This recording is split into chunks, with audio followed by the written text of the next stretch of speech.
sort of a planetary consciousness, and which goes perfectly with the current administration's policies. Yes. We're all about diversity. It's good to know who to tariff, basically. Well, I think that this administration will dismantle a system that's not capable really of meeting our unprecedented challenges. And our job, your job, is to show that there is a better partnership alternative and what it consists of, and remind me to tell you about two initiatives that I want you to know about, and to leave your names and contact and all of that, because it's going to be, one is a virtual summit. It goes to root causes rather than symptoms. And anyway, I'll tell you about it later, but remind me. So we're in this beautiful garden with all of nature. I mean, we're sort of guests here because we're in the forest. That's what this is. With some landscaping and a house, or two or three or four. Riane, should we have everybody just briefly introduce themselves? I'd love that. I'd really love that, because that's how I'd like us to start. Okay? I'm Susie Aldridge. Hi, I'm very honored Susie. to meet you. I'm a doctoral student in the Transformative Studies department, and hoping to contribute something worthwhile to the future. And once I read your work, once I learned from that, I'm never going to unlearn what I learned from you by reading your work. So Thank you. Thank you. And Susie And ran a that's nonprofit Susie. in Oakland for many years for the kids. You're from Oakland? You're from Oakland? I lived in Oakland for many years. And how where do you live now? I live in Honolulu. In Honolulu, yes. My goodness. All right. Well, thank you, Susie. Susie. Okay. I can't promise to remember all your names. All right. But Sophia. Sophia, hi. Sophia. I think I met you first in a Zoom meeting that Alfonso made happen in my master's program.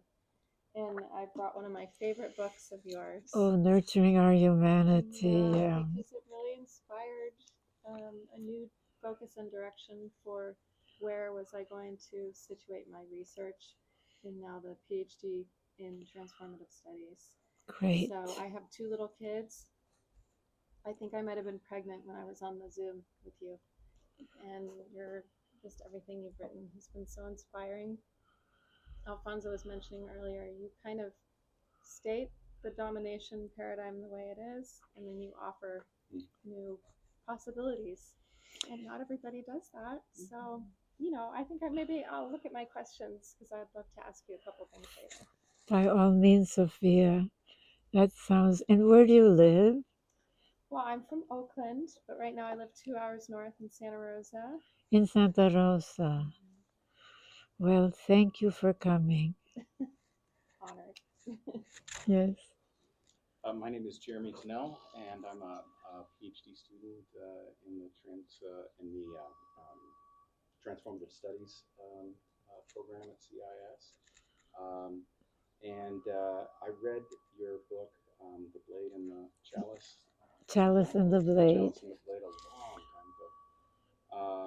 And we were provided a few articles prior to meeting you, and I realized as I was reading through it, I didn't even make the connection until I reread the articles. You had influenced a huge part of the paradigm of colonization that I've been presenting for the past few years, and it was profound to realize that I made that connection and carried it with me for so long. So thank you. And where do you live? I live in Seattle, Washington. And what was your name again? My name is Jeremy Tennell. Jeremy. Forgive me, I'm It's no problem. first names is the best I can do here. It works for me. Hello, my name is Shannon, and I'm originally from Maine, but I live these days in Sonoma County near Sophia. And I'm a master's student just finishing my first year. And I wasn't sure about the CIIS program, but your book was one of the first that we read. And it was this one, Nurturing Our Humanity. And as soon as I read your book, I just knew I was in the right place. So thank you so much for having us here and getting all choked up and having us to your home. What an honor. Well, and what was your name again? Shannon. Shannon. It's a pleasure to have you here. And you look very good with the backdrop of that wonderful bush behind you.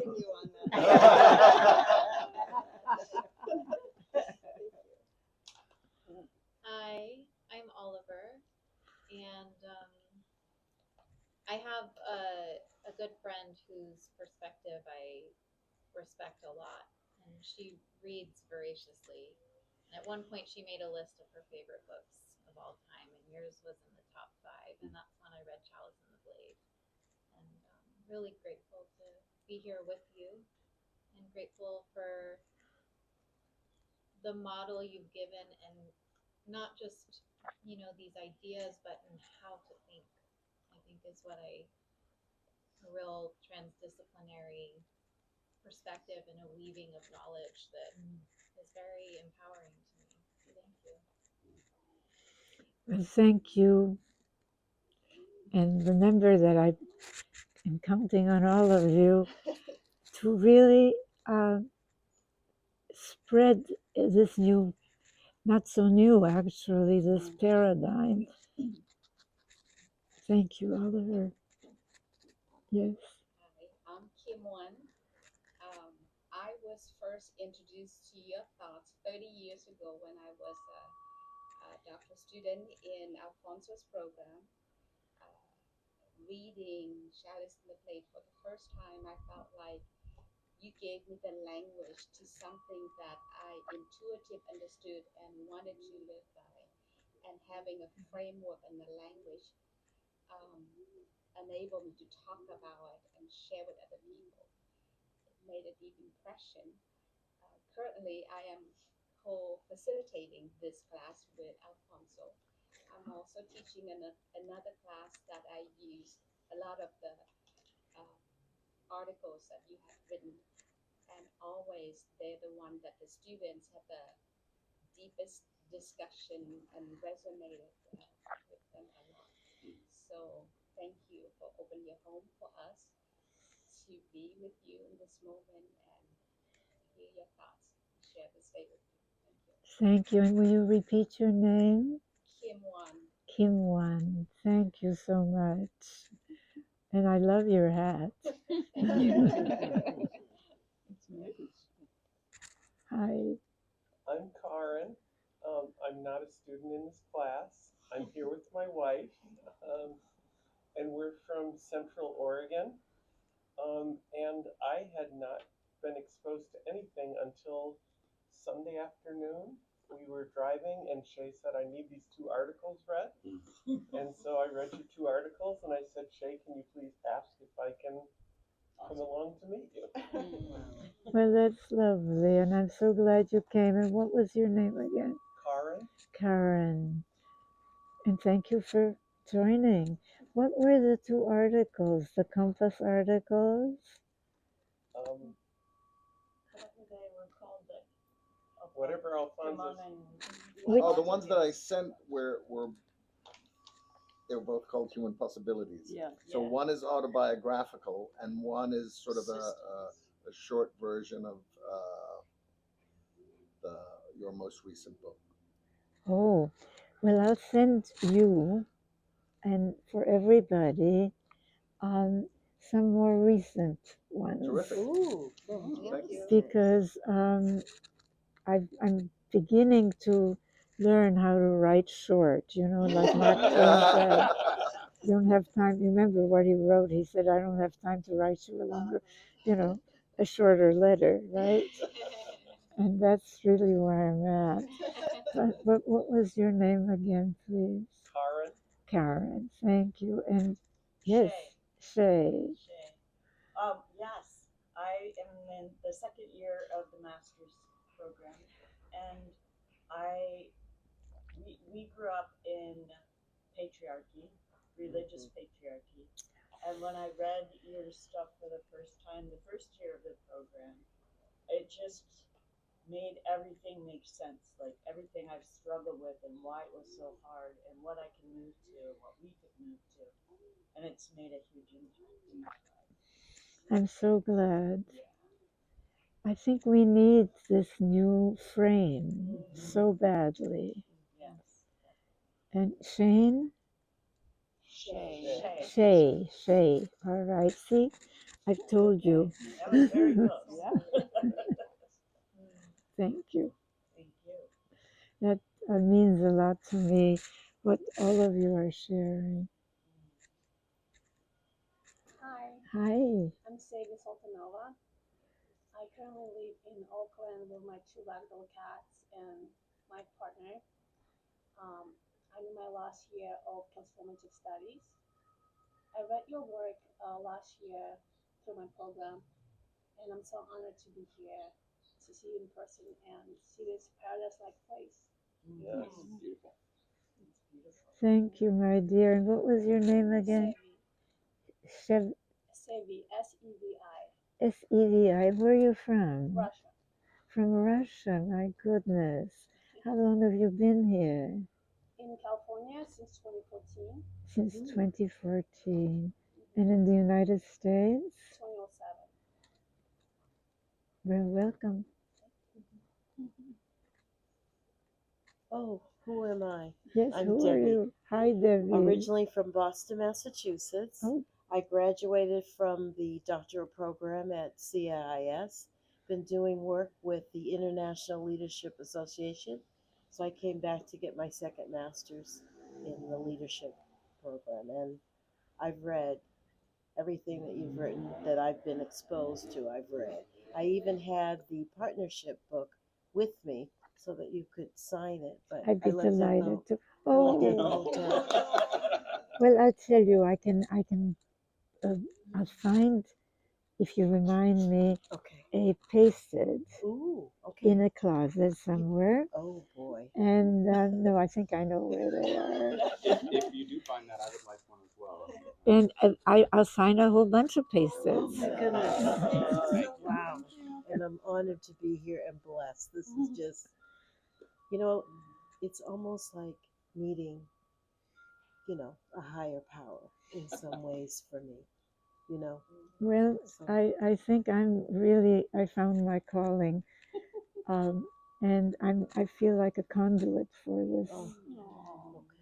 Um, I feel it and I'm honored and thank you for opening up your wonderful home to us. well, this is our home that I've opened up to you. But thank you, Debbie.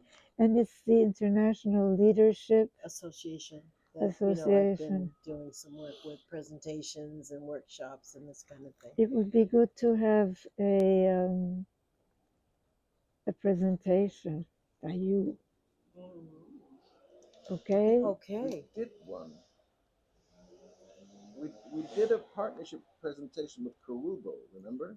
Oh my goodness, but that was ages That was ages ago. ago. So maybe it's time for another one. I think it's time let's do for it. another one. Let's I do it. think the moment is now Yes. because we're in the midst of a terrible regression. I don't have to tell you, but people call it a regression to strongman rule, and that's really, in a sense, what the domination model is about.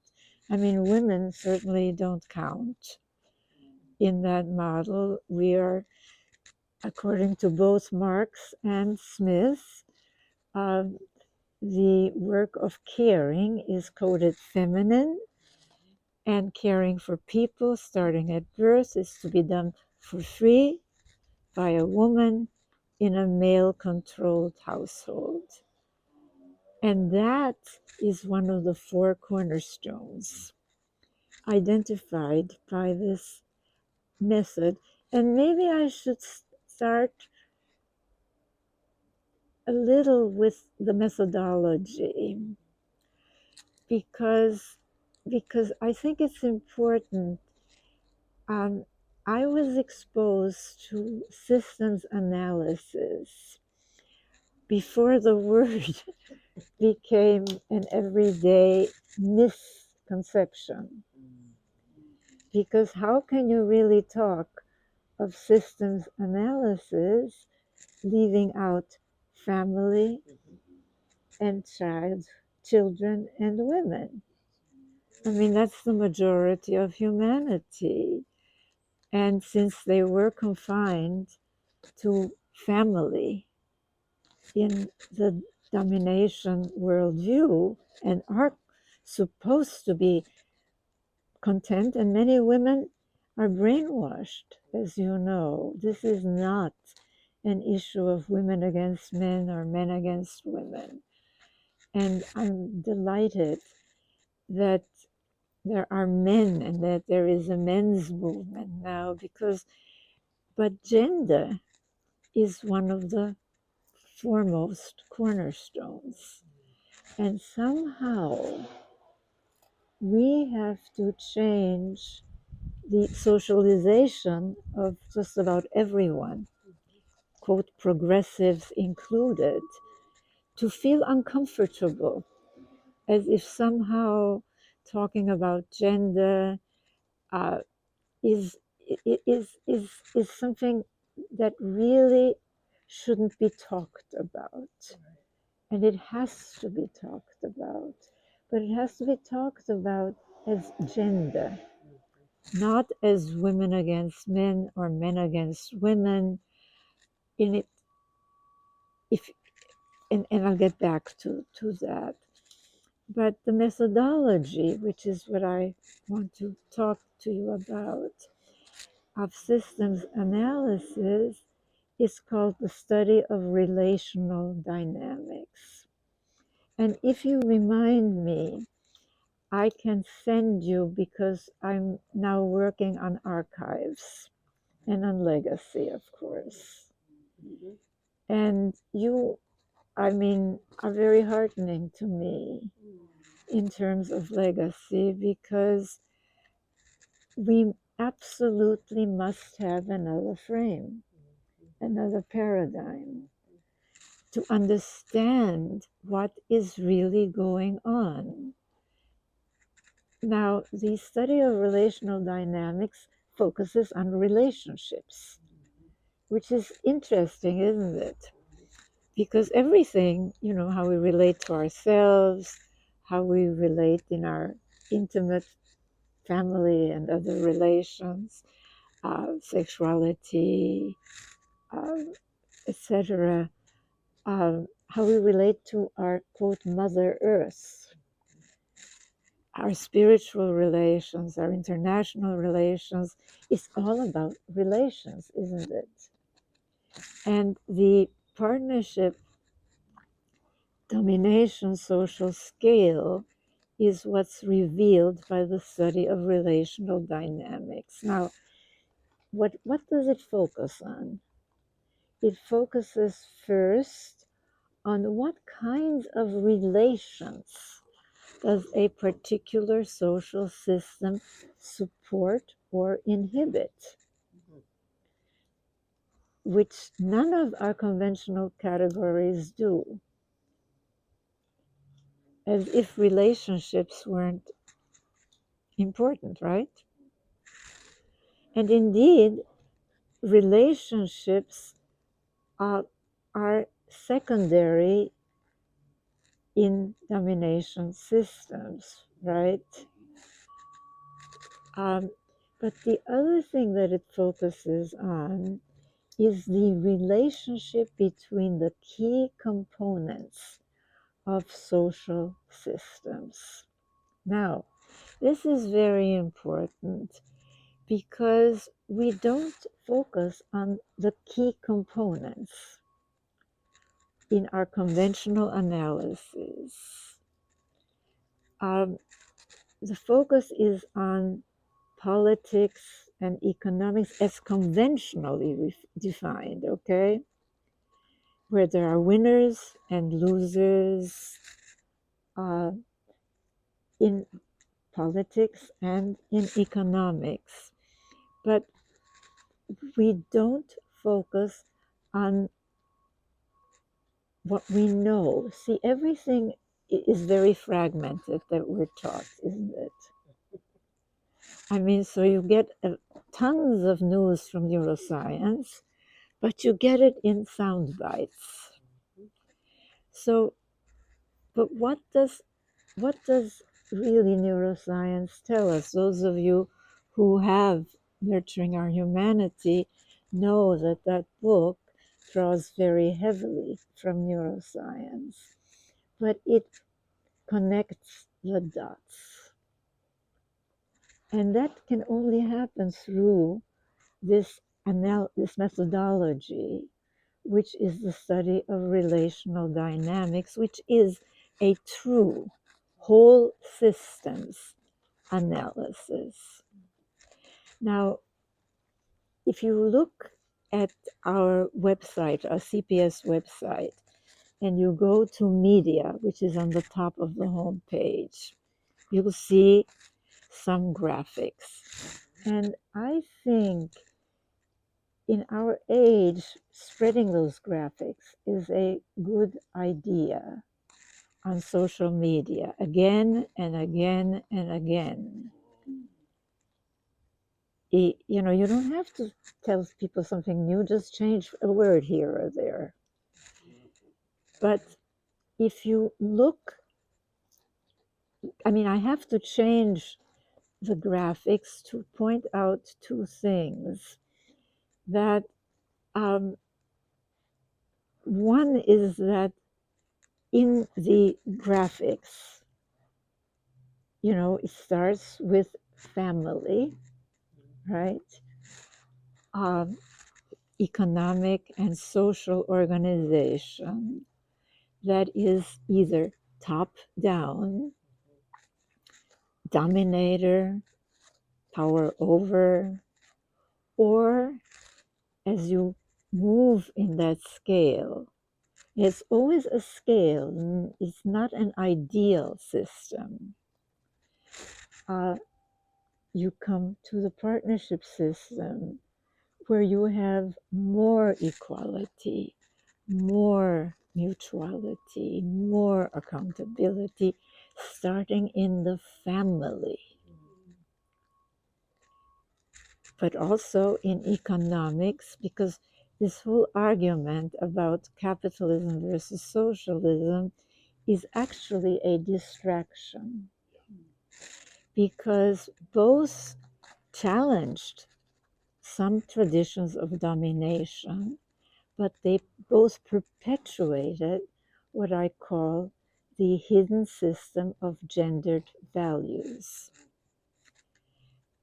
So we have economic systems, and I use the term domination economics rather than, I mean, the people who are trying to push us back are wonderful at really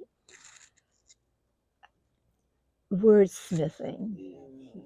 I mean, think of neoliberalism. There is nothing that is new or that is liberal. I mean, nothing. It is a return to an ancient form of domination economics, whether it's a Chinese emperor, a Indian pasha, an Arab sheikh, or a feudal lord. And the word trickle down economics is actually descriptive. Because remember, in feudal times, those at the bottom were literally supposed to content themselves with the scraps dropping from the opulent tables of those on top. And we are led to believe that that is the only possibility, which is totally a lie.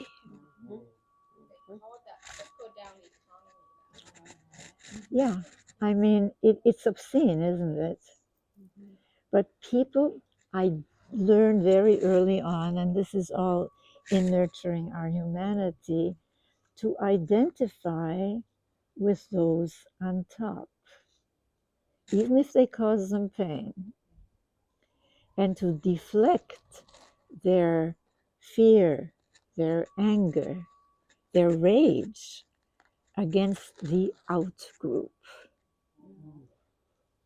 So that is really something that we have to understand, and it starts in a domination-oriented family, and it's called trauma.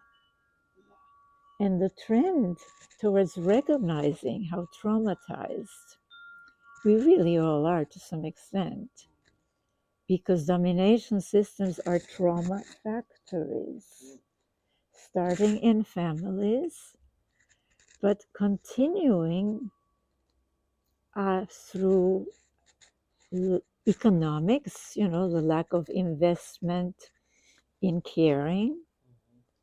I mean, think about that for a moment. Every human being is dependent at birth. So all of us have this tremendous yearning for caring connection. Caring connection. And the system keeps getting in the way. So now the core components of domination systems and partnership systems are actually the same. Family, economics, society, the paradigm, the worldview.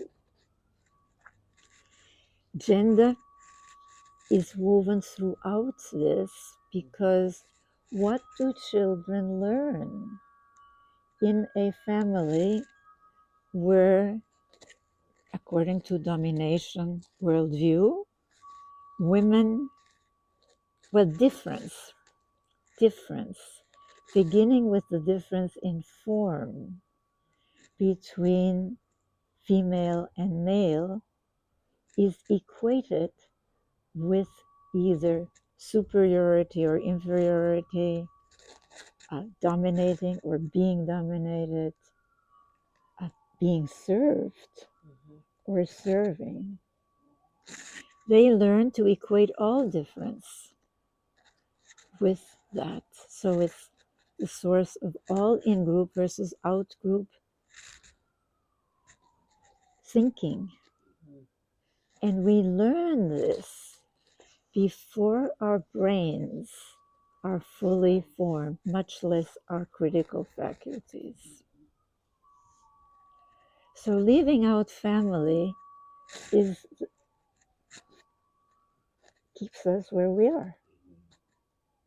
Leaving out gender, leaving out children. I mean, we keep talking about loving children, and children are dying all over the place of hunger, of malnutrition, of war, of neglect, of violence. Yeah.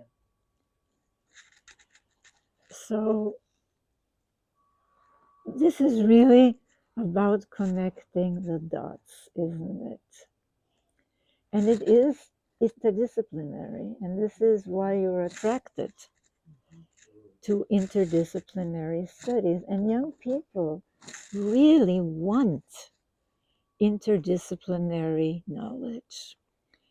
In order to what? To connect the dots. But that's not the way the academy is structured. It is structured from the top down and very siloed. And so here we are. putting the this is really the contribution of this work, isn't it? And I will jump for a moment now to the four cornerstones, and then I'm quit, and we can talk, okay? But in this work, and as you can see, I've changed. I mean, the Chalice and the Blade was originally 3 times as long, as the book that was published. It was our past, our present, and the possibilities for our future, and nobody wanted it. It got something like 30 rejections. 30 rejections? Oh, it was even with a New York agent. Wow. Okay? Wow. Yeah. Well, because it deals a lot with gender. And that's where I started, really, with this awakening that, gee, all of these women are waking up as if from a long drug sleep, right? Including me. So what I thought were my personal problems, I just couldn't fit. I was an outsider, thank goodness, right? That was a social issue. So the four cornerstones, and if you haven't read my book, Sacred Pleasure, I highly recommend it because it foreshadows. Well, first of all, it's about sex and spirituality and how they were really, and these are basic human characteristics, really. But the first part is how they were transformed with the shift from a partnership view to a domination worldview. But then the second part really foreshadows just about everything, doesn't it? But it's also a very personal book for me. So I really highly recommend it. And I recommend it even especially for men, because you can't just change femininity without changing, quote, masculinity.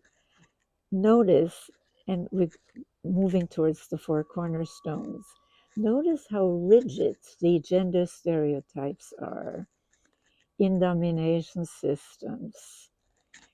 And it's a lie. Men they have the same yearning for connection. But I remember years ago I was in a park and I heard a child crying. And then I heard a man's voice saying, and I'm going to hit you until you stop crying. Boys, don't cry. So you have got to convince men that, yeah, they get a sop. They get to be kings of the castle of their homes, right? But they have to give nothing less than their lives because some guy on top, like a Putin, wants more real estate. I mean, think about that. Not to speak of the fact that their humanity is straitjacketed. So this is, again, an issue of human values and human nature. And the stories, whether it's original sin or selfish genes, it's the same story, isn't it? We're bad. We have to be controlled from the top, as in God-fearing, through fear. So it all falls into place, doesn't it?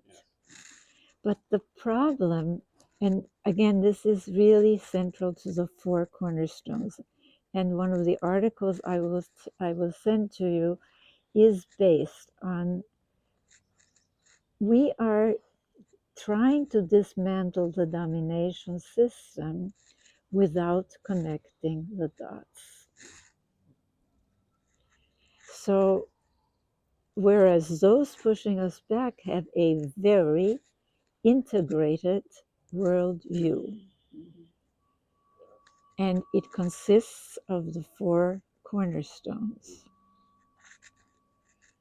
childhood and family, gender, which is all over the map, including the next cornerstone, which is economics. I mean, why? You have to really ask yourself, if you were a Martian, why would human beings not understand about caring when everybody wants it and needs it, right? But, and you do have caring in the in-group, remember that. But we are told by neuroscience, which is not neuroscience, right? Really social psychology, that we only invest caring in those that we're closely related to. And that may be true of other living organisms, but it is not true of humans. Consider that the nations that have moved the most to the partnership side, which are the Nordic nations, like Finland, Sweden, Norway, Denmark, their NGOs invest a much higher percentage of their GDP in helping people on the other side of the globe to whom they are not genetically related. You've got to spread this knowledge because people believe the stories that circulate. So that leads to the 4th cornerstone, story and language. And unfortunately, many of the stories that we are told, even in our universities, I mean, think about it, gender studies are only about 60 years old, and they're marginalized, they're siloed, and frankly co-opted. Because to make it in the academy, you have to spout nonsense like there is no such category as women. I mean, this is crazy. Of course, there are people in between, there always have been. But that's because you don't have rigid gender stereotypes. It's not because you don't have women and men. I mean, it stands to reason. So there's a lot that we can challenge. And you are the challengers. So I'm going to stop now, as promised. Thank you for that. Oh, my goodness, I've spoken. Oh my God, I spoke for a long time. I could just make a quick follow-up, what you were saying about the Nordic countries and the NGOs. That's actually a great example of planetary consciousness. This awareness of people all over the world, rather than, as you were saying, just the people that are closest to you or your own country and so on. We'll pass that around as people have questions. Great. So, yeah, thank Yes. you for a great example. Well, there are so many examples, and I'm afraid that getting them requires reading the books. And I can only do so much in the articles, like to give outlines. But very clearly, the people pushing us back have a very coordinated worldview, and it really focuses on the 4 cornerstones, doesn't it? There's, quote, social issues are family, control, right? Gender, control, domination, economics, control, domination, and story and language. They get it. We have got to, not to, I mean, I think that all of the movements, the anti-racism movement, the trans movement, the gay movement, the women's movement, the men's movement, which is recent and very important. The environmental movement, what does it challenge? Our dominion over nature. It's crazy. We are part of nature. So anyway. One last thing before we pass it around. One of the things we want to do with this whole idea of creative futures is collect as many images and as much information that we can spread as possible about the kind of examples that you're talking about, so that people understand that it's possible to go in a different direction, that it's already being done in some places, that there are living examples rather than just, because people tend to think, as you know, that, oh, well, that's just an ideal because this is how the world really is, right? And they think that's the domination world. And I think that you have to introduce new words. Mm-hmm. Yes. Mm-hmm. And I had to introduce something about hierarchies. Mm-hmm. And make a distinction between hierarchies of domination. We know what they are. You know, you better obey or else death, starving, whatever economic threat, or hierarchies of actualization. And if you go back to the images of the chalice and the blade, they're images of power. Well, domination power is equated with power over. But partnership power is not only power with, it is also creative power. And we have, look, everything, the chairs you're sitting on, the bushes that are planted in this garden, the tiles on the floor, the table. I mean, our culture, they're human creations. We can create something better, not ideal, but, and it will have hierarchies because for a simple reason, almost every society needs parents, needs teachers, needs managers, needs leaders. But power, the word empowering is a partnership trend. And it's come into our language, but people don't realize what it is. It has no place in the domination system, does it?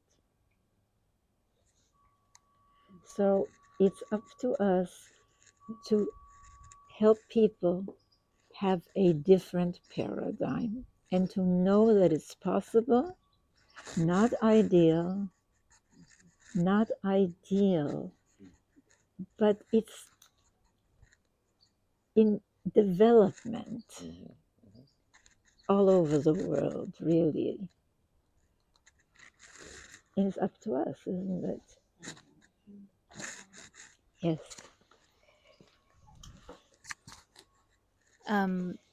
This conversation is reminding me of a poem by Margaret Atwood. I'm curious if you know it or anybody here.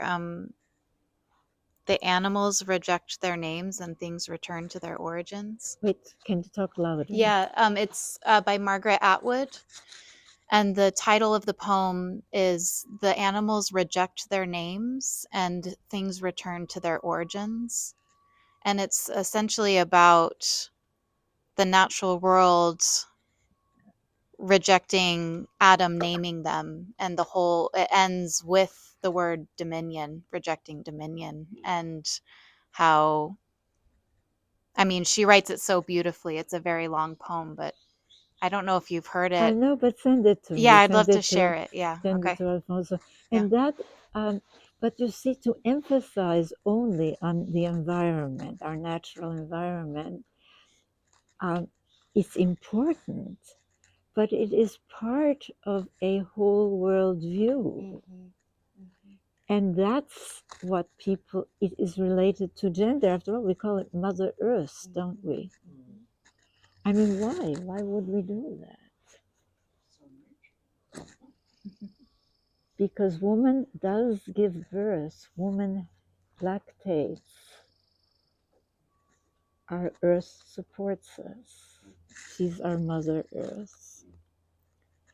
And the stories about Eve, well, I mean, or Pandora, I mean, we have to change that and we have to tackle it frontally. There's one example that I really want you to have, and then again, I really will stop talking. I think Stop talking. Jeremiah. If you go into the Bible and you read Jeremiah, you have a wonderful example, and how it got survived in the Bible is beyond me. But Jeremiah is railing at the men because by then, you know, the shift was not brought by the ancient Hebrews. I mean, they were very late. It happened millennia earlier. But people still clung to the old traditions, by the way. If you look at Raphael Patai, for example, people still worshipped female deities in Israel. It's interesting. But the point about Jeremiah is that he's railing at these men for letting their wives bake cakes for the Queen of Heaven. And the men say, well, why wouldn't we? It's all in Jeremiah. Why wouldn't we? There was peace and prosperity when our wives bake cakes for the Queen of Heaven. This in a book that absolutely denies that has a holy family later on, where only the men, the Father and the Son, are divine, where the Mother of God, presumably, is mortal? I mean, come on. You know? So it all falls into place. Well, I want to talk with you.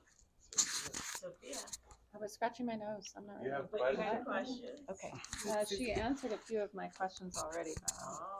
Yeah, I'll get back to that. All right. So you wrote that wonderful book, Tomorrow's Children. Which I Yes, think on is education. I'm so glad you mentioned that. I tried to get that book updated because it needs updating. You know, some of the examples are old. And the head of, I think it was Perseus Books that owns it now, said, look, it isn't selling enough to warrant another edition. oh dang. So we've got to do something. And I would like one of you, or all of you, I'll do it. to write another book, Okay. drawing from this, because the education has paid so much attention to process, partnership process, some attention to partnership structure, but zero attention to content. And we live by stories, don't we? Yes, yes. So the question associated with that book then is, do you see change happening within the current structure of schooling, or does it need to be completely revamped in order to be able to get some of your ideas in? Well, this is a fundamental question, isn't it? Can we gradually move towards partnership? But it's a moot question at this point, because Trump is really destroying the system. He's destroying the universities. He doesn't want diversity in schools. He doesn't want a Department of Education. So you're saying it will be recreated from scratch? I don't know, and I don't have my crystal ball. Oh.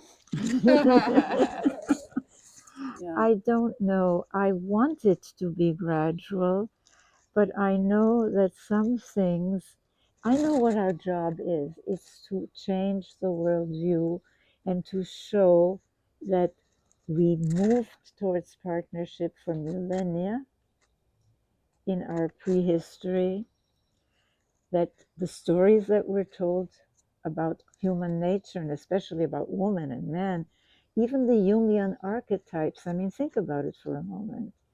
The anima is relational only.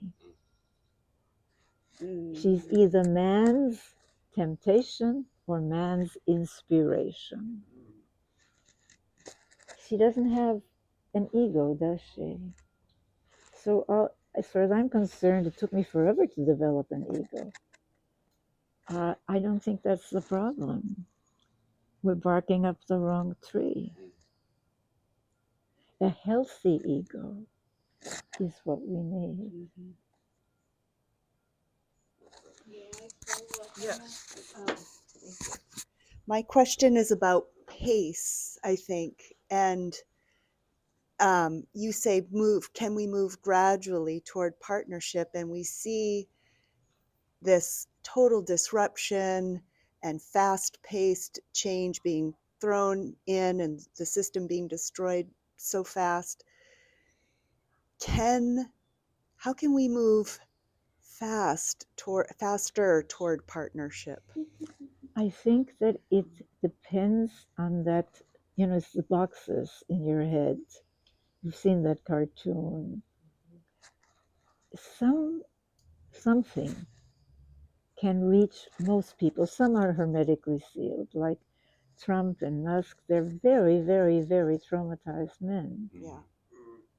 And Vance, and Vance I have some hope for because he is intelligent, and highly intelligent people are able to change. I'm a perfect example of that transformation is possible. I used to want to. Well, my first job was in a Beverly Hills entertainment law firm. I thought it would be entertaining yet. But I've changed. Yeah. People can change. So I think again and again, and social media and AI. Now, AI is very important now. Get as much on the social media as you possibly can about the alternative to patriarchy is partnership.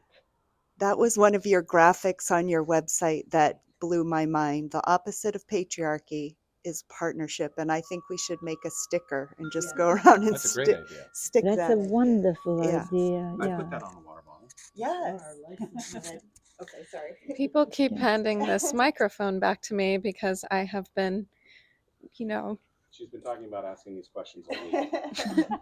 you've just answered my main questions, which are sort of how do we carry forward your legacy? What can we do, those of us that love your work? And it really popped off a lot of light bulbs for us. And I see that you're really going over the 4 cornerstones, and you're talking about new paradigms, and you're talking about how we have to just keep going to work. We have to just keep doing what we already know to do. And it's just so wonderful and inspiring to have leaders like you. I'm known for being a little too heart-centered, and I get teared up about everything. Oh. It's a little frustrating for me in my maleness. But I feel like you just answered my questions in that beautiful sharing that you did already. I'm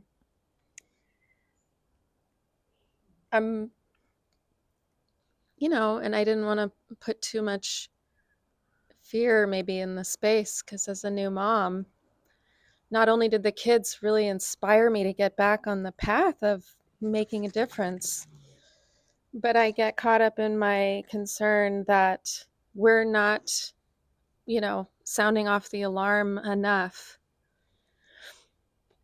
that we're in danger. I think people are beginning to sound the alarm more and more. But fear is not, I think, what we have is hope. What we have is scientifically grounded hope. And that is what we have to communicate. That is our job.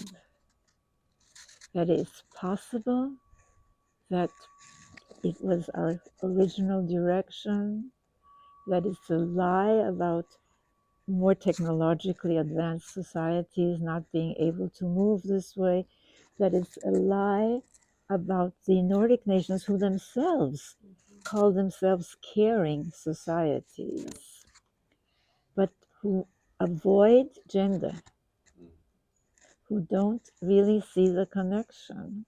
But it's all run by women, right? Of course, it's all run by women. They just don't. But somehow gender, I think gender has to be front and center. I see no other way except to just keep at it and to say gender and sex are not the same. Gender is culturally defined, and we have no idea at this point of what is inherent. Well, we do. We know that women are not just receptacles for the male semen. I mean, until the 1900s, that was the scientific story. Can you imagine? And I think that's a good example of how things can change. But the answer is not science, because there's a book called A World Without Women by a man. And, A World Without Women. And it's by a historian of science called, well, I forgot his name, but I cite him someplace. And he points out that Western modern science had its origin in an all-male, you're way ahead of me, misogynist, clerical culture, where women were only admitted to clean up the place and to cook. And science has carried forward some of these same assumptions until it couldn't anymore. And the same way that social biology is being challenged today, we have to continue that challenge. You have to continue and amplify in your network, in your spheres of influence. And that is what it's about. And I wish I had the answers to your question. Can it be done gradually? I hope it can be done gradually. But what I'm seeing is the destruction of so much all at once. So what can we do? We can say this is not the only alternative to go back to more rigid domination times. There is a better, more satisfying, better for women, for men, for everybody in between alternative. Yes, please.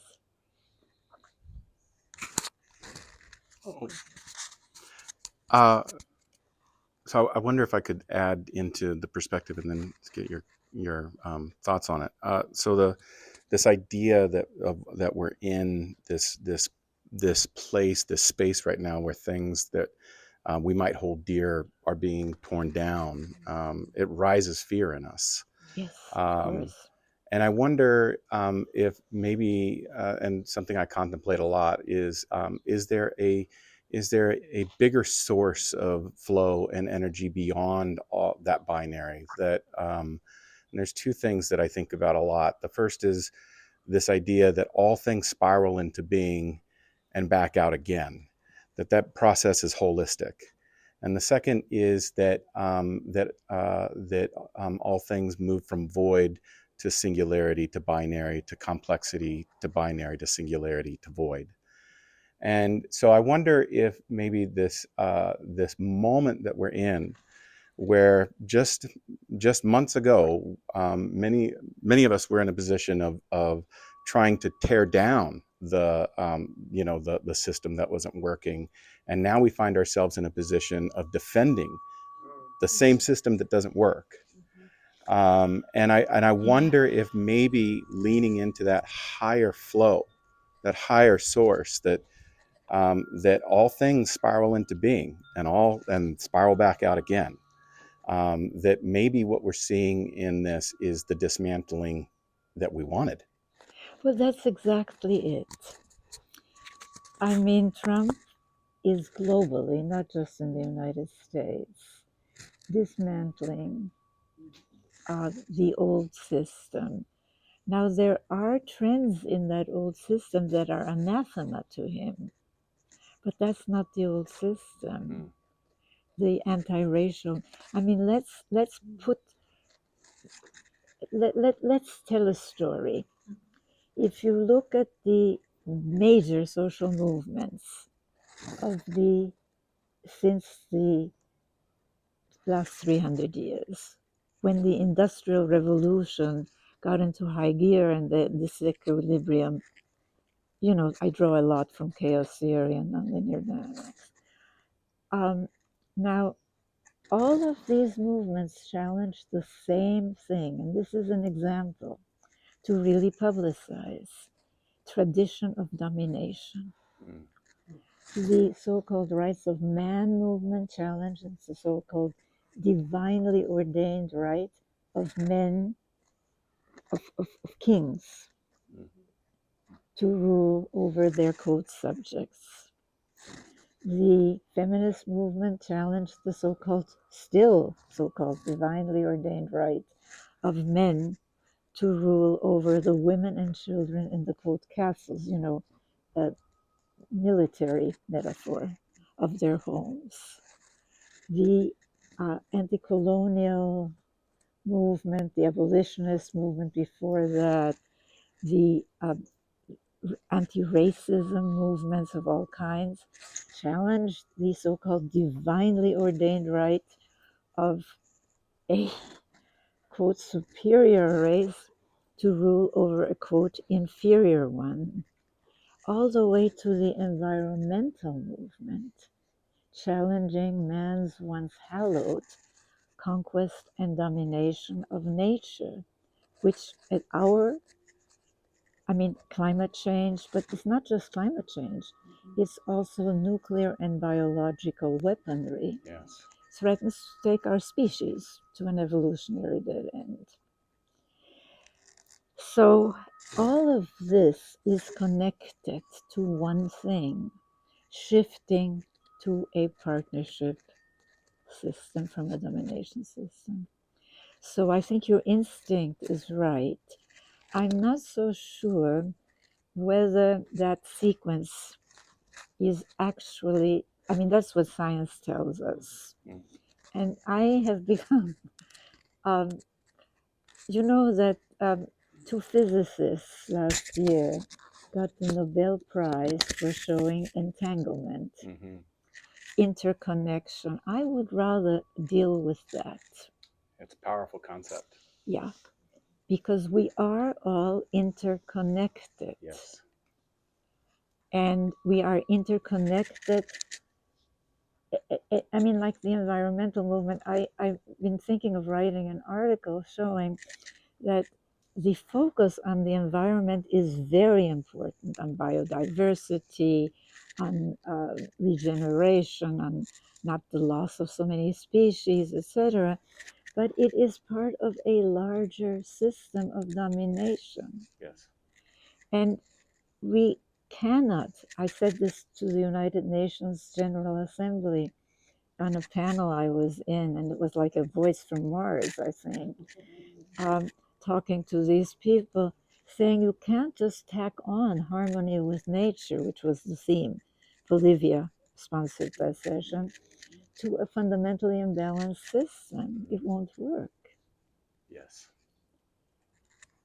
So I would use that, the physicists, and our interconnection, because the people who are screaming interconnection, some of it is woo-woo, okay? but some of it is real. And that's what we have to, I think, show. Lovely. Thank you. Riane, I do have a question actually. Yes, please. Debbie had one too.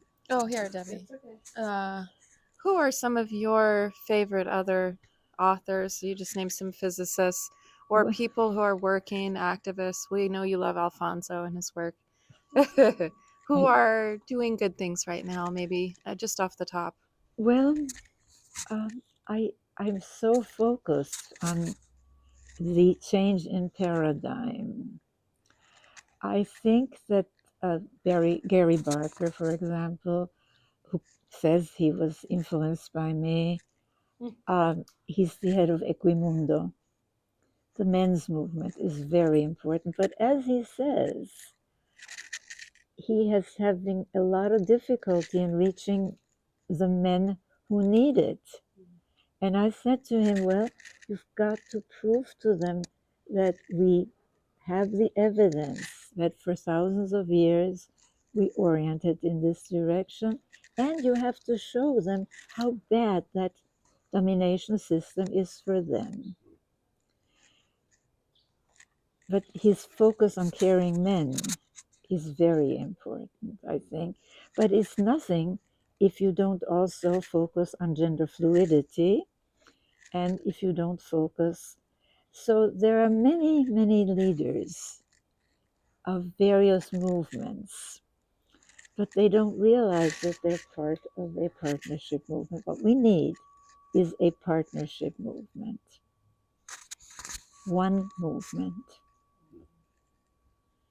I like how you put some value to AI and social media because it is part of our modern world and the way young people in particular get really mobilized and attached or addicted to new ideas, and maybe even some education too that they're lacking, and that creating a partnership movement is totally possible through Well, AI then I platforms. leave it to you to create it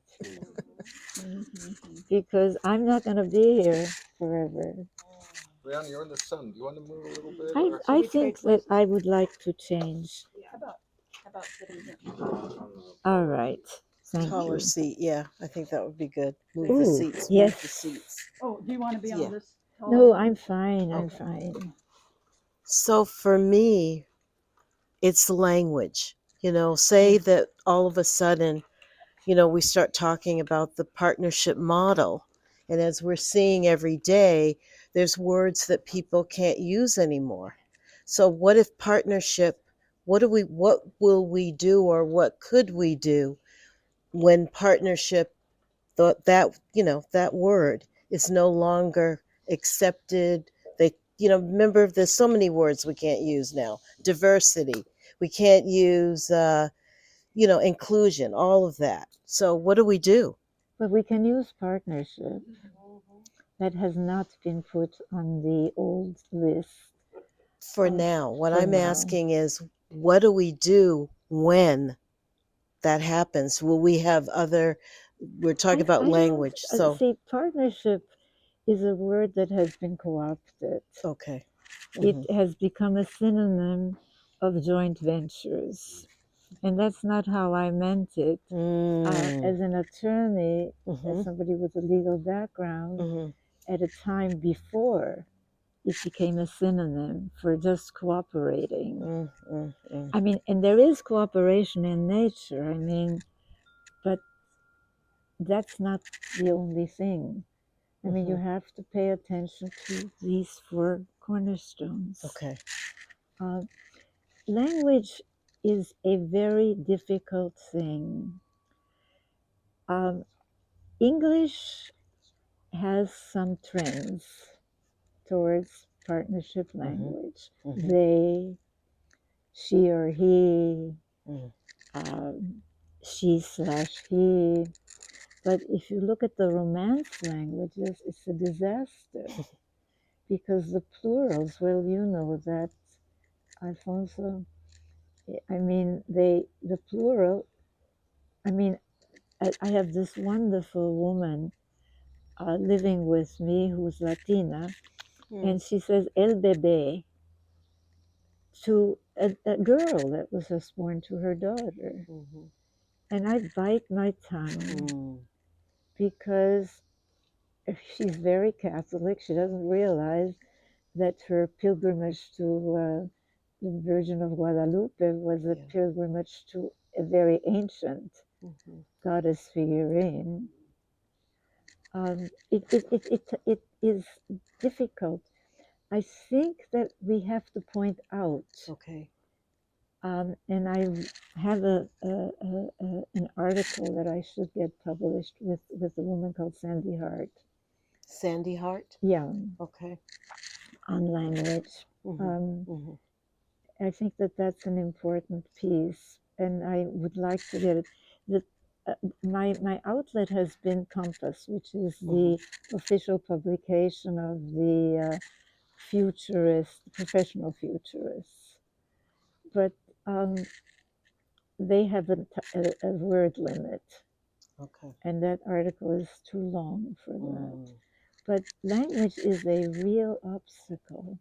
But I think at this stage, all we can do is point to it and use new language. Right. That's what I was getting at. What will we do, for example? Because the words that we thought were never going to be, messed with, if that's a good way of saying it, those words are not, you can't use them. For example, Florida, you can't say the word gay. You know what I mean? That's Really? per the governor. Yes, you could read it everywhere. You cannot say that word. So I'm thinking about partnership. Maybe just listening to you now, maybe we can have different words for partnership that are codes for us in our work. Maybe. I don't know. Just kind of, Well, I don't. I sometimes wish I had used another word. I coined a word called Gailani, which andros for man, gyne for woman, the L between them. Maybe we go back to that. Yeah. And it is, but I stopped using it after the chalice and the blade. Why did you choose partnership? Yeah. Why did I choose partnership? Because as an attorney, when you look at a business partnership, at least in theory, there's supposed to be mutual benefit, mutual accountability, mutual responsibility, and that's why I chose it. But it isn't just mutuality. It is more than two people, and that's why I chose partnership. I am not attached to the word. It has some currency now. Sure. But it's the configuration. Right. It's connecting the dots. And if you want to call it Sam, like one of the Beatles called the haircut, Sam, that's fine with me. So I have a couple of real life examples to share with you. Good. To illustrate the impact of your work in the real world. About 15 years ago, I was tapped by President Obama to serve in his administration. And I was assigned to lead a unit within the Department of Education, the Office of International Education and Foreign Languages. That's the first thing I changed. I changed foreign to world languages. Beautiful. Because those are languages that our families, Wonderful. children use every day, so they're not foreign. But one of the person 6 months later that I hired as brand new PhD graduates from Georgetown, and he was so happy. He came into my office daily, and I think it's a habit of newly graduates to always check out other people's bookshelves.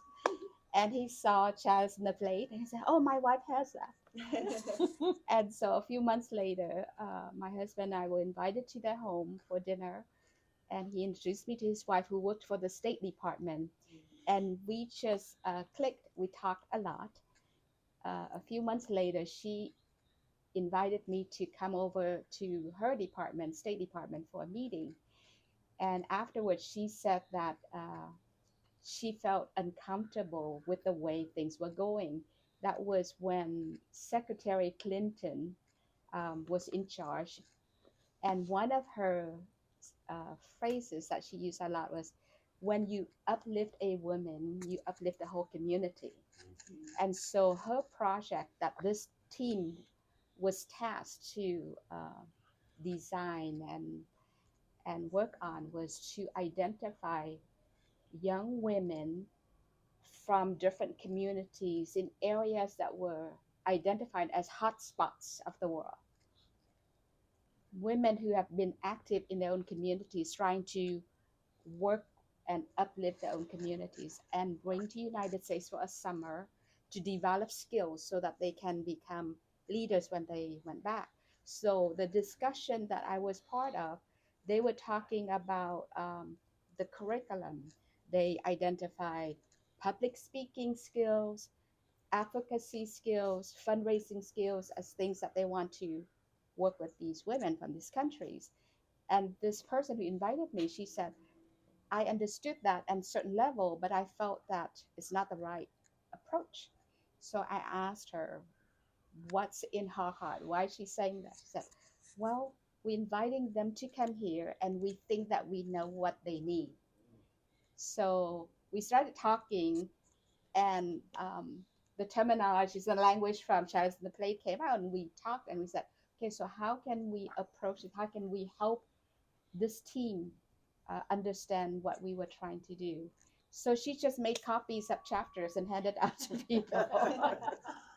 And so we had a discussion, and we said, okay, if we were to become partners, what do we need to do?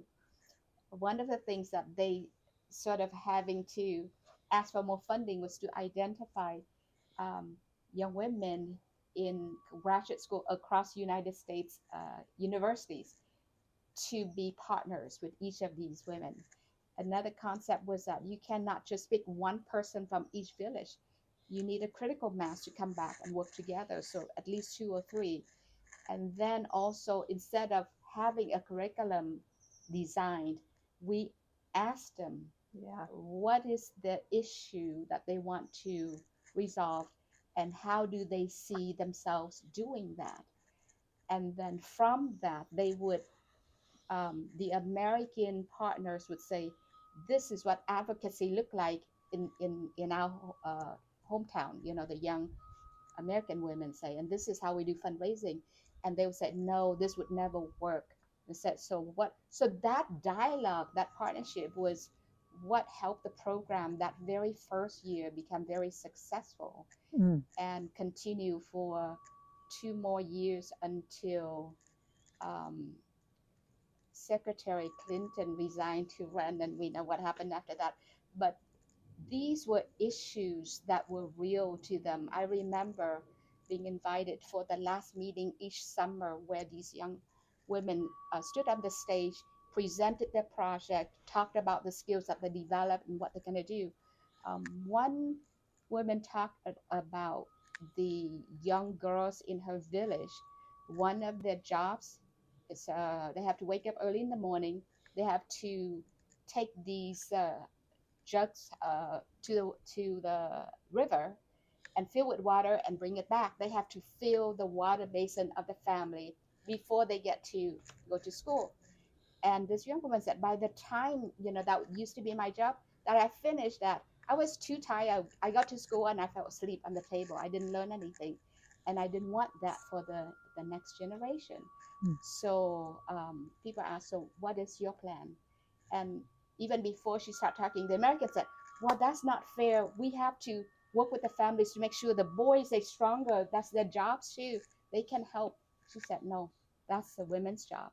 My goal is to raise enough money to have wells in nearby so that the distance will be shorter. They can get things done in half of the time so they can to still go to school. So we have to work with people where they are and how they in their so world. when they realized that, it became a true partnership. The other people start to listen more. Another project the woman said that she wanted to change the village rules of making young women who were raped and got pregnant have to marry the the father of the child. And she said that happened to her, but she felt fortunate that she miscarried, so they never had to enter that marriage. But she said it's still going on, and it's something very ingrained. And her goal is to develop uh, skills to be able to talk respectfully to these elders and talk to them in a way that they see them as grandchildren of the next generations, wanting to uplift the community, not to fight the old system, but to work. And I said, how would you go about doing that? Said spending time with them, respecting the cultures and the wisdoms that support the community, but also pointing things out to build that kind of relationships, and also working at the town level, which is one step above the village, to looking at some of the things that are not aligned with the national, because the national always have the beautiful constitutions that nobody pay attention to. So looking at different levels, and that's the wisdom of what these people brought to the process. And we were so impressed by their ability to think in terms of interconnectedness, not just to solve it, but to work with the community at different levels. Well, I think that the story that you tell, certainly we have to work with people at whatever level they're on. But that does not mean, I think, that we cannot also present them with a new old worldview. And if we don't, all we do is put band-aids on the old system. And that is not going to change the system. I think we are all aware that the system is incapable of meeting the climate change, warfare, I mean the big issues, but also poverty. It's built into the present economic model. Unwilling. Yes, what happened when there's unwillingness of the people who are in positions of power? Well, that I'm not saying it's going to be easy, but I know that the old approach of trying to work within the system perpetuates the system. Yes. And I think that we are at a point.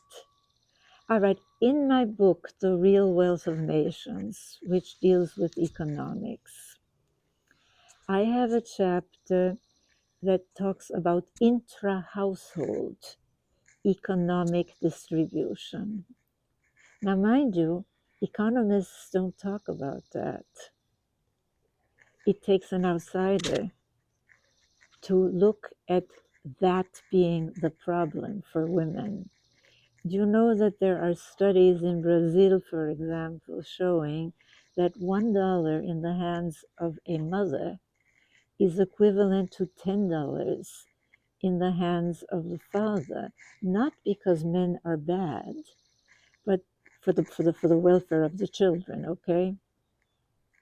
And it's not because men are bad, but because they have internalized the wisdom of maintaining the old system. So I think we're at a place of crisis, my friends. Yes.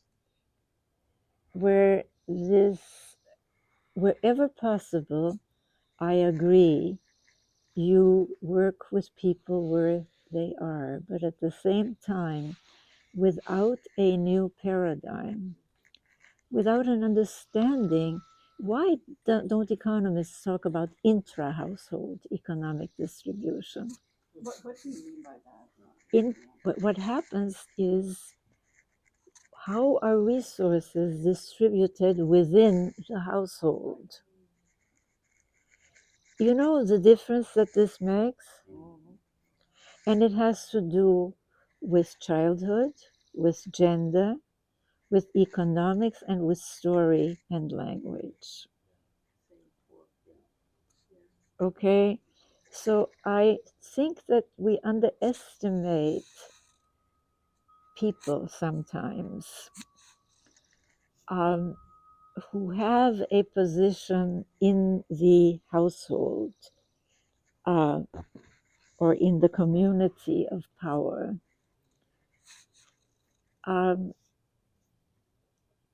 If Trump has his way, it's not going to be of much avail. Right. So we are really at a point where we urgently need new thinking. And I think that's our job. And I think that it was a mistake to pay so much attention to disrupting the old system. I've always felt that way. That our job, but today our job is definitely to show that there is another alternative. Yes. And that we followed that alternative, that the Nordic nations following that alternative, and they're not socialists, by the way.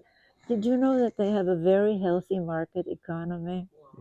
I've never understood the labeling of socialist of those countries. Well, but because it's ignorance. Yes. So you immediately have to say, but wait a minute, you know, there's IKEA and there are all of these companies that are, Nordic.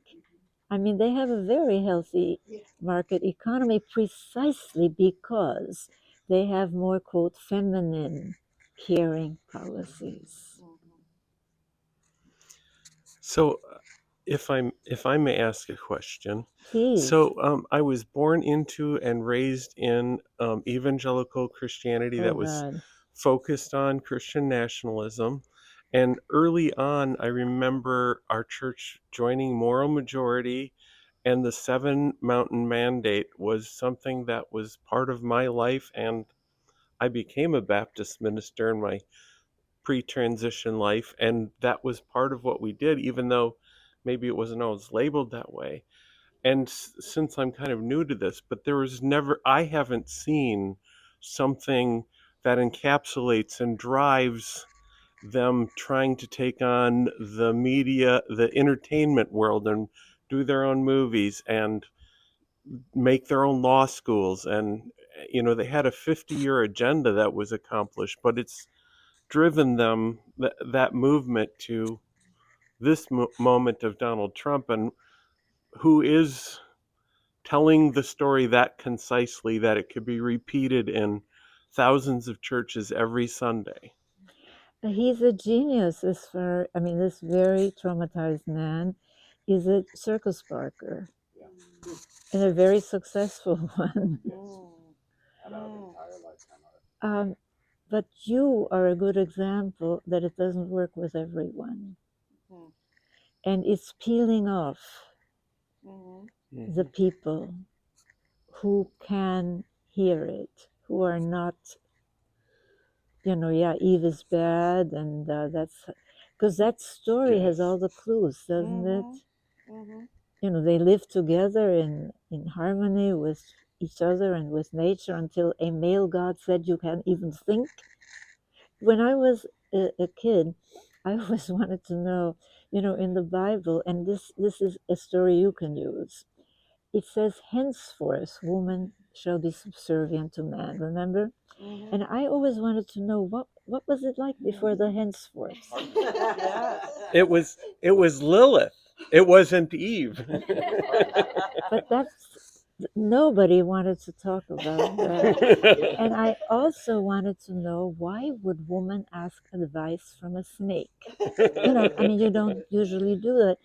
And it was only really that I found answers to those two questions when I did the research for the chalice and the blade, because the snake is not only a symbol of regeneration, but the snake, remember the Oracle of Delphi?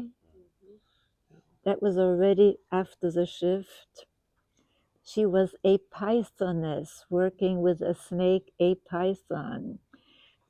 The Minoan so-called goddess priestess figurines, they are in a trance with snakes coiled around their arms. These are examples that we really need to use. And Jeremiah, ooh. Yes. So think of the people who might be able to be peeled off. Because that's really the job, isn't it? Of creating a partnership movement. I've been thinking about your archives. You said you're working on them. Yes, I am. And as you're saying to us, give examples. I'm wondering how you're preparing your archives and if you're tagging things. Is it possible to somehow tag all of these amazing examples so that we could access them in a way using Well, keywords? you have the tape. I hope Yeah. you'll share it with me. I'll share it with the man, frankly, because I have given a lot of examples. Thank you. Yes. Oh my goodness, honey. Get up, don't let me interrupt. I'm so sorry.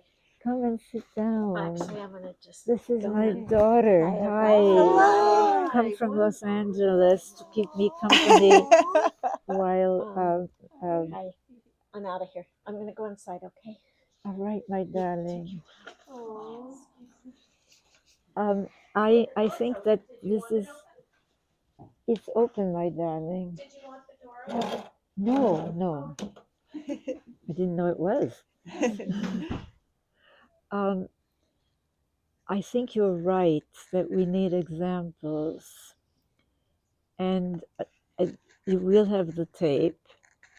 And I will pass on that tape, if I may, to Arthur Fourier, who's helping with the archives. Because I think you're right that examples, you have to illustrate every point with examples. For people from the Bible Belt, so to speak, Jeremiah, the two questions of my childhood, they're perfect examples. Yes. For people who are fighting colonialism, that's a tough one. I'm wondering, because I'm thinking of what you said. How do you combine people being where they are with changing the mindset? And what examples come to your mind? You know, for years, I just have a hard time picking what river to go down, just like where to put my focus. And maybe some of it has to do with courage. But, for me, for many years, and in my own transformation of paradigm shifts and seeing what's possible and knowing what's possible, but feeling like I was keeping all these treasures to myself and then pursuing this PhD because I want to find ways to get it out. It's really doing our healing. It's doing our personal healing for the traumatized men and for the traumatized women. People are so afraid and they're so resistant to doing deep healing work. And then on the other side are all these treasures. I could spend the rest of my life in trauma. And then I go, yeah, I don't know. I might want to just raise my kids. But I'm really looking at that moment this afternoon. Because there's also the people that are up to so much good work that they're just carrying on from their grandparents who did not get raised with that much trauma, and they have some really good strength at like carrying movements forward. But in the case of this men's movement that you're talking about and some good men that I know, I could also be like a real advocate for men, you know what I mean? Do your healing, you know, I could be that woman. And I, yeah, healing, the Well, healing of trauma. maybe it's a twofold thing, isn't it? To do whatever you feel calls you, and at the same time help people change their mindset, their paradigm. I think that's really the way to move. And educate their children. And educate their children and use your network. And I think economic, as you pointed out, is the key. A lot of times, not being economically efficient and independent or make a living for themselves and their children is what got people trapped. Well, look, I mean, women in much of the so-called developing world, they're segregated because they're menstruating, and there are movements to change that.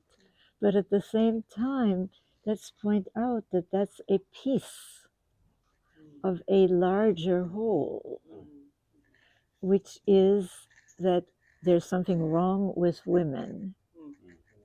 And that is not borne out by history, it's not borne out by the present, and slowly get to showing that the stories are wrong.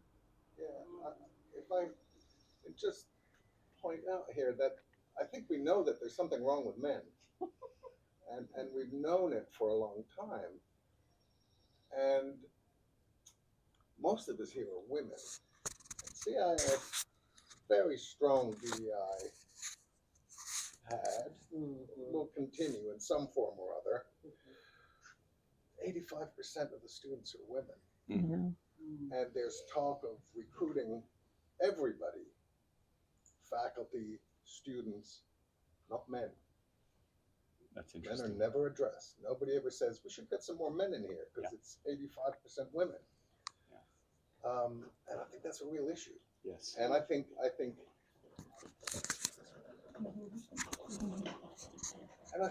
men do actively feel excluded from a certain kind of discourse.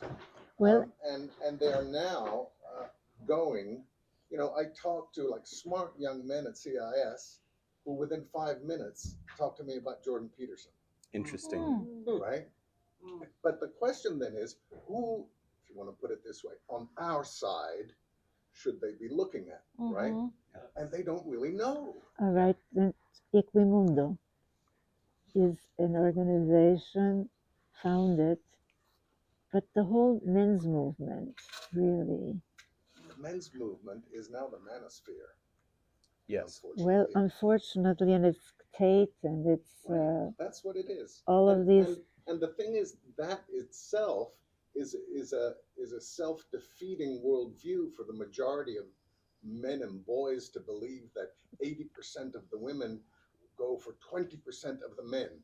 That in and of itself disqualifies people who already think of themselves as incels. You know, it's just a completely negative spiral that just breeds anger.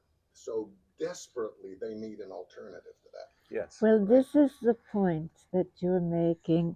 Most people are stuck in the domination paradigm. And when they want change, what they really mean is they want to be on top of the pyramid. All right. So this is what Trump understands. Yeah. And how we respond to that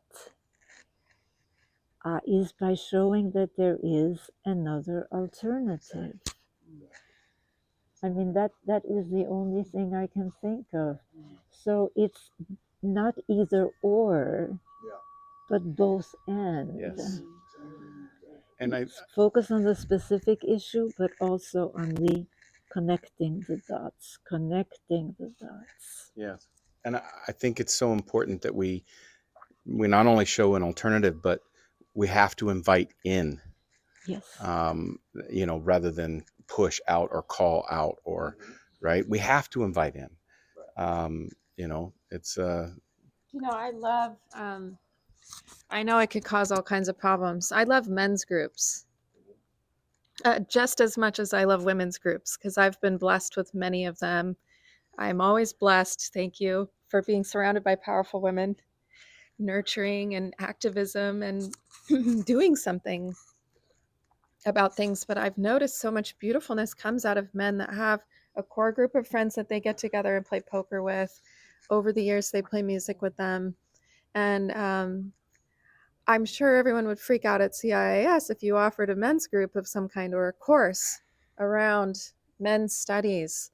Then maybe women could be welcome as well, because then it would sort of spread the education that's missing.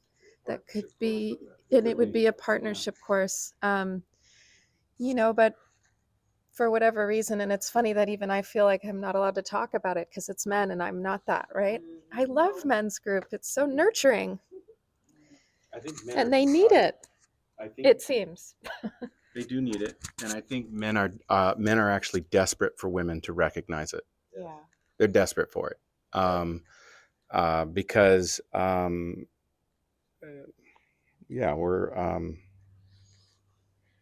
men, especially in these past few decades, have felt like they've been pushed to the wayside, and some of that is a healthy restructuring of gender roles, and they've got to find their way too, but they need to be invited in, and they're not invited in. And we're back to language because I am a feminist, but feminism is the wrong word. Wow, that's what I've been talking powerful. about at the very beginning. It's language. It's language. Yeah. You're absolutely right. So that's partnership. Is what we're not talking feminism, but we're talking about changing the gender stereotypes as we see all around us. I mean, look, men are diapering babies, are feeding babies. If it were biological, they couldn't do that. That's right. It's nonsense. Yeah. It's It's a sorry, I just wanted to bring up something following what Jeremy was saying. Anybody who has seen Adolescence, I don't know if you... I've seen it. Right? The last scene, the little boy is being dragged away, and the therapist is still in the room, and he's screaming, "Don't you like me just a little bit?" It's devastating, you know? Yeah. He's killed somebody, he's killed a girl, but he so desperately wants to be loved, right? Yes. And that's just what he doesn't have, and that's what leads to all this behavior. Right? Yes. Yeah. And I think that's so strong for a lot of men. That's so strong. So Corinthians says, wives love your husband. No, husbands love your wives, and wives respect your husbands. But man, is there a dynamic flip that's missing? Because if it's not flipped the other way, there's no partnership.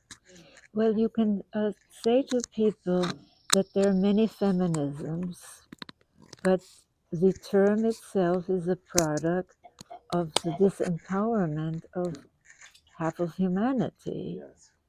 And the real alternative is partnership. I mean, it is really, people think that that's the only alternative. Yeah. And that somehow we have to break through. Yeah. Yeah. It's a domination switch. Either one or the other is on. Yeah. Right? I mean, many of the people who are working for a better world want to be on top because they, in their minds, have been taught that is the only system.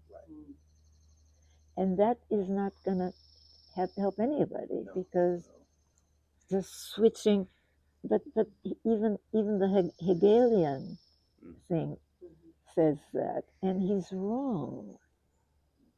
He's just plain wrong. Not perfect, not perfect. And yes, there is some inequality, but fear is the entry.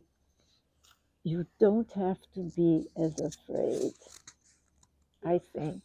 Can you say that again? Fear, because we're all frightened now, because the guy on top is, right, left. He doesn't know what he's doing, actually. Yeah. And, he wakes up every morning and thinks, I'm going to control. I'm going to control my allies because they're simple to control. Yeah. I'm going to control China. But even though I admire what's his name, because he's a strong man, but that's not the only alternative. And also, I think that the card that we have is survival, because we can't survive under the domination system. And people don't realize that. I was just going to check in on the time and Oh, how we're yeah, doing. good idea. It's about 5. We and really meant to honor your energy. You've been Yeah. going Same. for it. We've been going for I was almost going 2 to ask hours. about your 2 initiatives that you wanted to Oh, I Yes, wanted to yeah. tell you yes. about them. Thank you Yes. for reminding me. Thank you, Shannon. All right, the first one is Peace Begins at Home. And it's a very simple online forum. And it focuses on violence against most of the victims in the home are women and children. And I chose that because it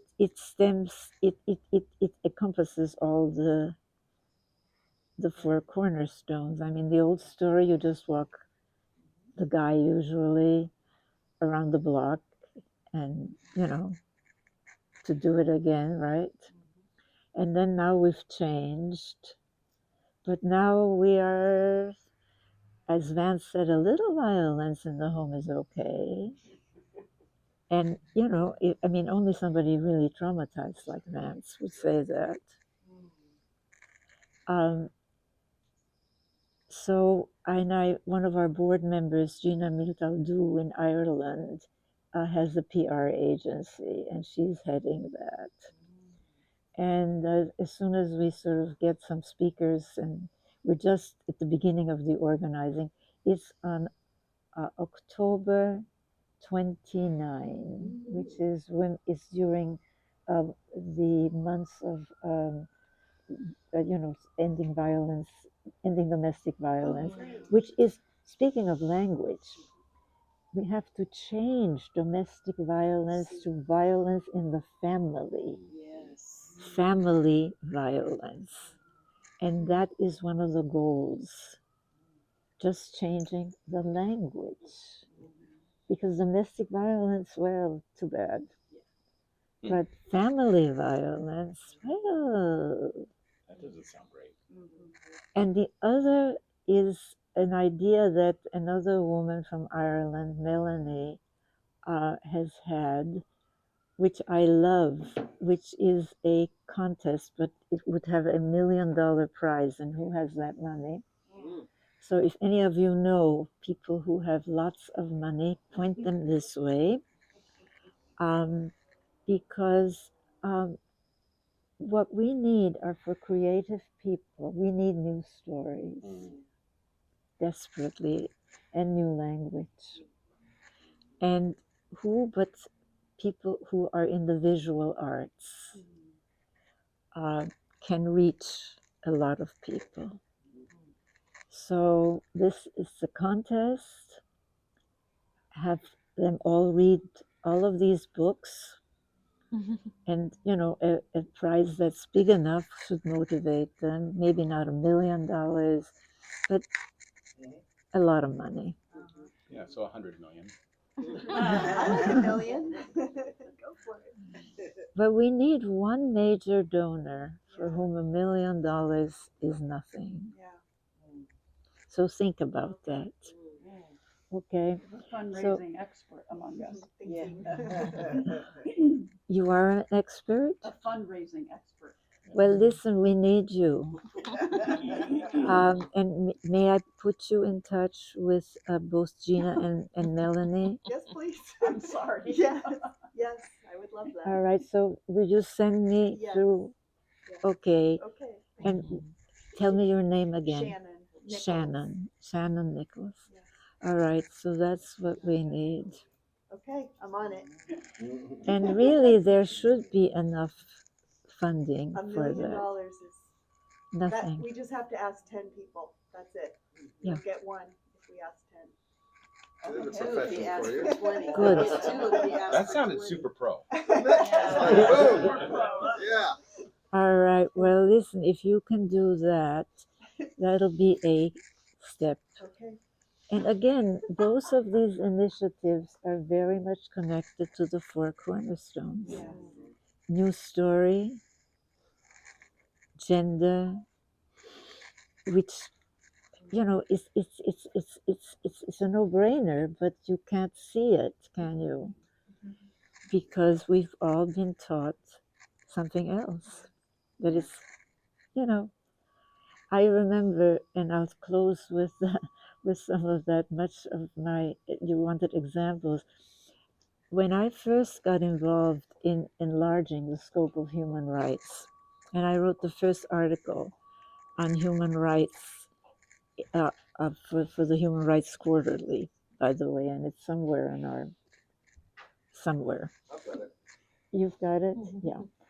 Well, I met with a luminary of human rights at the time.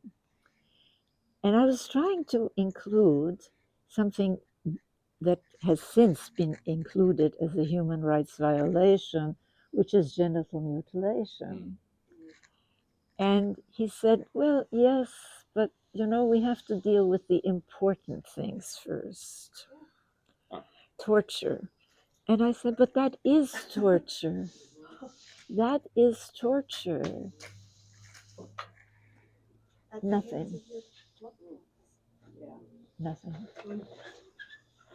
So consciousness has changed in some people. What happened to you? You fell? I broke my kneecap. Oh my goodness. So I can't bend it right now. Oh dear. We're so Yeah, grateful thank for you this so time. much. Oh, This is wonderful. it's been lovely to talk with all of you.